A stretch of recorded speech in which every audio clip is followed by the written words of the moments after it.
متحده عرب اماراتو کې د پښتو ژبې نامتو لیکوال او شاعر ایجاد خټک د نوي چاپ شوي کتاب شور شور خاموشي د مخکتن یوه ستره غونډه وشوه. په دغه غونډه کې چې د لر او بر ګڼ شمېر شاعرانو، لیکوالانو او د شعر و ادب مینوالو ګډون درلود، د پښتو ژبې د بډایي تاریخ او د دغې ژبې په ساتنه کې د فرهنګیانو هڅې وستایلې. د غونډې ګډونوالو د ایجاد خټک هڅې د پښتني کلتور او ژبې د پایښت او ژوندي ساتلو لپاره نه هېرېدونکې وبللې.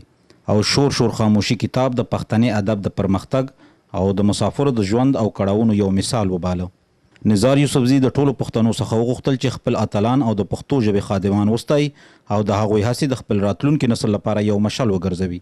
پښتانه ټول عمر د تاریخ په اوږدو کې د خپل ژبې او د خپل کلتور په حواله ډېر بې پروا پاتې شوي دي او خپل اتلان او په خپل ځان باندې مهین خلک چې په دې وطن او په دې خاورو مهین خلک ته هغوی سره یې مینه نه راکړې، ټول عمر یې په ژوند هغوی پاللې نه دي.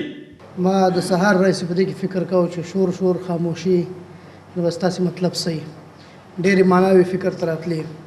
په هغې کې پاڅون، انقلاب، وضعیت، ناخوښي، د دوبۍ او د اماراتو ماحول، په هغې کې زموږ مزدوري او په دې مزدورۍ باندې څوک راځي څوک ناراضي، د دې حالت تصویرول، دا ټولې معناوې ما ته ذهن ته راتللې.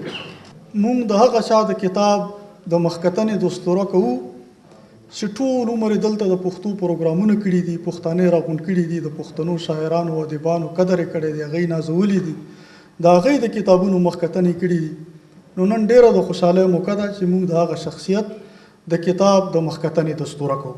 پښتانه په کار دا دی چې د مخکې نه زیات تعداد کې او د مخکې نه زیات په جذبه کې او په جوش کې او په دغه جوش سره چې په کم جوش سره موږ نن دا شعرونه واورېدل په دې اسوسییشن کې شامل شي او د دې سره مرسته وکړي. اجاز خټک صاحب خپل عمر بې ځایه نه دی تېر کړی، په مسافریو کې د خپلې ژبې لپاره کار کړی، هلې ځلې یې کړي دي او دا د خپلو هلې ځلو له برکته نن موږ تاسې پښتنو ته یې ونازوو، غونډه مو ورته جوړه کړه. د لر او بر وتلي شاعر ایجاد خټک د هغه ټولو پښتنو څخه د مننې ترڅنګ وویل چې ما د خپل ژوند هدف پښتو ته خدمت کول ټاکلی او تر هغه چې زه ژوندی یم د پښتو ژبې خدمت به جاري ساتم. چې څوک چې بل دپاره پایي نو انسان دی، ګنې ډک له هسې خلکو خو جهان دی. دا د ما د ژوند مقصد هم دی او زه په دغه شعر باندې خپل ژوند تېروم، لګیا یم.